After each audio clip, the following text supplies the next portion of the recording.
If you're here, it probably means something in your world feels uncertain. Maybe you've been navigating some overwhelm, some transition, or maybe just that ache of not knowing quite what's next.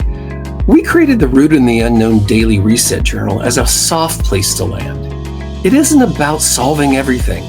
It's not about doing it right or checking all the boxes. It's about creating a little space each day for you to come home to yourself. Over the next 7 days, you'll move through what we call waypoints. Themes like presence, simplicity, micro-action, connection. Each one is a small invitation to pause, reflect, and shift your energy gently from the inside out.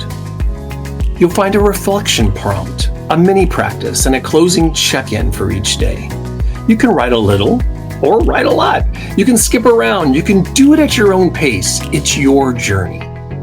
You'll also see that this journal aligns with each audio lesson in this module. So feel free to do them together or separately or whatever works for your rhythm. The real power of this journal is in showing up, not perfectly, but honestly. Because when you create space for clarity, clarity shows up. So take a breath, pick a page, and start where you are. You're not behind, and you're not broken. You're just in a season of shift, and that's where transformation begins. Let's wander into it together.